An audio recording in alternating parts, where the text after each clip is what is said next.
ನಿನ್ನೆ ಹಾಸನದಲ್ಲಿ ನಡೆದಂತಹ ಈ ದುರ್ಘಟನೆಯಲ್ಲಿ 9 ಜನ ಮೃತರಾಗಿದ್ದಾರೆ. ಇದಲ್ಲದೆ ಒಬ್ರು ಇನ್ನೂ ಸ್ವಲ್ಪ ಕ್ರಿಟಿಕಲ್ ಹಂತದಲ್ಲಿದ್ದಾರೆ, ಆಸ್ಪತ್ರೆಯಲ್ಲಿದ್ದಾರೆ.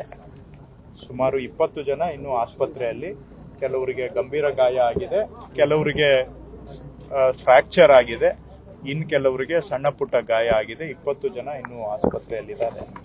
ಅದರ ಪೈಕಿ ಒಬ್ರು ಸ್ವಲ್ಪ ಇನ್ನು ಅವರು ಅಪಾಯದಿಂದ ಹೊರಗಡೆ ಬಂದಿಲ್ಲ, ಸ್ಟೇಬಲ್ ಆಗಿದ್ದಾರೆ.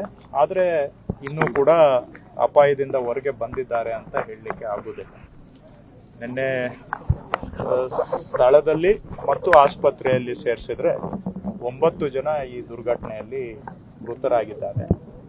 ಇದೊಂದು ನಿರ್ಭೀತ, ನಿಷ್ಪಕ್ಷಪಾತ, ವಿಶ್ವಾಸಾರ್ಹ ಸುದ್ದಿಗಳಿಗೆ ಮತ್ತೊಂದು ಹೆಸರಾಗಿರುವ ನ್ಯೂಸ್ 18 ಕನ್ನಡ ಈಗ ಆಪ್ನಲ್ಲೂ ಲಭ್ಯವಿದೆ. ದಯವಿಟ್ಟು ಇಲ್ಲಿರುವ QR ಕೋಡ್ ಅನ್ನು ಸ್ಕ್ಯಾನ್ ಮಾಡಿಕೊಂಡು ಆಪ್ ಡೌನ್ಲೋಡ್ ಮಾಡೋದಕ್ಕೆ ಮರಿಬೇಡಿ. ನಿಮ್ಮ ಬೆಂಬಲ ಹೀಗೆ ಸದಾ ನಮ್ಮೊಂದಿಗಿರಲಿ. ಧನ್ಯವಾದ. ಹೃದಯ ವಿದ್ರಾವಕ ಘಟನೆ, ಕರಳು ಕಲಕುವಂತಹ ಒಂದು ದುರ್ಘಟನೆ. ಸರ್ಕಾರದ ಪರವಾಗಿ ನಾನು ಈ ದುರ್ಘಟನೆಯಲ್ಲಿ ಪ್ರಾಣಹಾನಿ ಆದಂಥವರು ಮತ್ತು ಅವರ ಕುಟುಂಬದವರಿಗೆ ಮತ್ತು ಗಾಯಾಳುಗಳು ಅವರ ಕುಟುಂಬದವರಿಗೆ ಎಲ್ಲರಿಗೂ ಕೂಡ ನಾನು ವಿಷಾದವನ್ನು ವ್ಯಕ್ತಪಡಿಸ್ತೇನೆ. ಇದು ಅವರು ಕುಟುಂಬದವರಿಗೆ ಆಗಿರುವ ನಷ್ಟ ನಾವು ಭರಿಸ್ಲಿಕ್ಕೆ ಕಷ್ಟ. ನಮ್ಮ ಮಾತಿನಿಂದ ಅವರಿಗೆ ಏನು ಕೂಡ ಸಮಾಧಾನ ಆಗೋದಿಲ್ಲ. ಆದರೆ ಅವರ ದುಃಖದಲ್ಲಿ ನಾವು ಕೂಡ ದುಃಖಿಗಳಾಗಿ ಭಾಗಿಯಾಗಿದ್ದೇವೆ. ಯಾಕೆಂದ್ರೆ ಇಂಥ ಘಟನೆ ನಮ್ಮ ಮನುಷ್ಯರ ಮನಸ್ಸನ್ನ, ಹೃದಯವನ್ನ ಕಲಕುವಂತಹ ಘಟನೆಗಳು. ಇದು ರಸ್ತೆ ಮೇಲೆ ಆಗಿರುವಂತಹ ಒಂದು ಅಪಘಾತವೂ ಸಹ ಹೌದು. ದುರ್ಘಟನೆ ಅನ್ನೋದರ ಜೊತೆಗೆ ಒಂದು ರಸ್ತೆಯ ಅಪಘಾತವೂ ಕೂಡ ಹೌದು. ಏನೇ ಆದರೂ ಕೂಡ ಇಷ್ಟು ದೊಡ್ಡ ಪ್ರಮಾಣದಲ್ಲಿ ಸಾವು ನೋವು ಆದಾಗ ನಾವ್ಯಾರು ಕೂಡ ಮನುಷ್ಯರಾಗಿರ್ತಕ್ಕಂಥವ್ರು ಸಹಿಸ್ಕೊಳ್ಳಿಕ್ಕೆ ನಮ್ಮ ಸಹನೆಯ ಕಟ್ಟೆಯನ್ನ ಮೀರ್ತಕ್ಕಂತಹ ಒಂದು ದುರ್ಘಟನೆ ನಡೆದಿದೆ. ಮತ್ತೊಮ್ಮೆ ಇದಕ್ಕೆ ದುಃಖವನ್ನ ನಾನು ಸಹ ಅವರ ದುಃಖದಲ್ಲಿ ಭಾಗಿಯಾಗ್ತಾ. ಎರಡನೇದು, ಈಗ ಯಾರ್ಯಾರು ಸದ್ಯ ಆಸ್ಪತ್ರೆಯಲ್ಲಿದ್ದಾರೆ ಅವರೆಲ್ಲರಿಗೂ ಕೂಡ ಚಿಕಿತ್ಸೆ ವ್ಯವಸ್ಥೆಯನ್ನ ಮಾಡಲಾಗಿದೆ.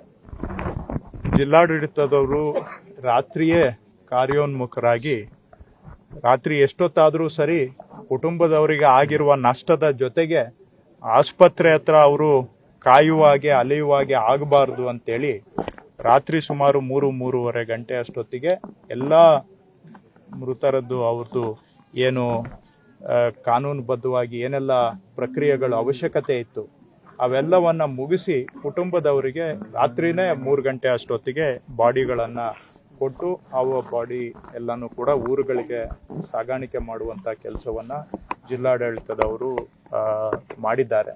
ನಾನು ಅವರಿಗೆ ಸೂಚನೆ ಕೊಟ್ಟಿದ್ದೆ, ರಾತ್ರಿ ಎಷ್ಟೊತ್ತಾದರೂ ಕೂಡ ಏನೇ ನಿಮ್ದು ಮೆಡಿಕಲ್ಲು ಲೀಗಲ್ಲು ಪ್ರೊಸೀಜರ್ ಇದ್ರೂ ಕೂಡ ಅದನ್ನೆಲ್ಲ ರಾತ್ರಿನೇ ಮುಗಿಸಿ ಅವ್ರಿಗೆ ಬಾಡಿ ತಕ್ಷಣ ಕೊಟ್ಬಿಡಿ. ಯಾಕಂದ್ರೆ ಮೊದಲೇ ನೋವಿನಲ್ಲಿದ್ದಾರೆ.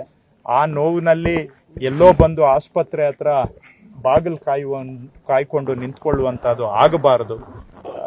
ಅದರಿಂದ ಅವರ ನೋವು ಮತ್ತಷ್ಟು ಉಲ್ಬಣ ಆಗುತ್ತೆ ಅಂತೇಳಿ ರಾತ್ರಿನೇ ಆ ಪ್ರಕ್ರಿಯೆಯನ್ನ ಮುಗಿಸಿ ಸರ್ಕಾರದಿಂದನೇ ಅದಕ್ಕೆ ಬೇಕಾದಂತ ವಾಹನಗಳು ಎಲ್ಲ ವ್ಯವಸ್ಥೆ ಮಾಡಿ ನಾವು ಮತ್ತು ಬೇರೆ ಜಿಲ್ಲೆಯಲ್ಲಿ ಇಂದ ಏನು 3 ಮೃತರಾಗಿದ್ದಾರೆ ಅವರಿಗೂ ಕೂಡ ಬಾಡಿಯನ್ನ ಹ್ಯಾಂಡ್ ಓವರ್ ಮಾಡಿ ಅಲ್ಲಿಗೆ ಹೋಗುವಂತಹದ್ದು ಕೂಡ ಆಗಿದೆ. ಸೊ ಉಳಿದವರು ಚಿಕಿತ್ಸೆ ಪಡಿತಾ ಇರೋರ ಮೇಲೆ ಕೂಡ ನಾವು ಜಿಲ್ಲಾಡಳಿತ ನಿಗಾ ಇಟ್ಟಿದ್ದೇವೆ. ನಾನು DHO ಅವ್ರ ಹತ್ರನೂ ಬೆಳಿಗ್ಗೆ ಇಲ್ಲಿಗೆ ಬರೋದಕ್ಕೆ ಮೊದಲು ಜಿಲ್ಲಾಧಿಕಾರಿಗಳು, SP ಅವರು, CEO, DHO, Hassan institute of medical science ಡೈರೆಕ್ಟ್ರು, AC, ತಹಶೀಲ್ದಾರ್ ಅವ್ರನ್ನೆಲ್ಲ ಕರೆಸಿ ಬೆಳಿಗ್ಗೆನೇ ಮೀಟಿಂಗ್ ಮಾಡಿದ್ದೇನೆ. ಆಸ್ಪತ್ರೆಯಲ್ಲಿ ಯಾರಿದ್ದಾರೆ ಅವ್ರನ್ನ ನಿಗಾ ವಹಿಸಿ ನೋಡ್ಬೇಕು ಅಂತಾನೂ ಕೂಡ ಹೇಳಿದ್ದೇನೆ. ನಿರ್ಭೀತ, ನಿಷ್ಪಕ್ಷಪಾತ, ವಿಶ್ವಾಸಾರ್ಹ ಸುದ್ದಿಗಳಿಗೆ ಮತ್ತೊಂದು ಹೆಸರಾಗಿರುವಂತ ನ್ಯೂಸ್ 18 ಕನ್ನಡ ಈಗ ಆಪ್ನಲ್ಲೂ ಲಭ್ಯವಿದೆ. ದಯವಿಟ್ಟು ಇಲ್ಲಿರುವಂತ QR ಕೋಡ್ ಸ್ಕ್ಯಾನ್ ಮಾಡಿಕೊಂಡು ಆಪ್ ಡೌನ್ಲೋಡ್ ಮಾಡೋದಕ್ಕೆ ಮರಿಬೇಡಿ. ನಿಮ್ಮ ಬೆಂಬಲ ಹೀಗೆ ಸದಾ ನಮ್ಮೊಂದಿಗಿರಲಿ. ಧನ್ಯವಾದ.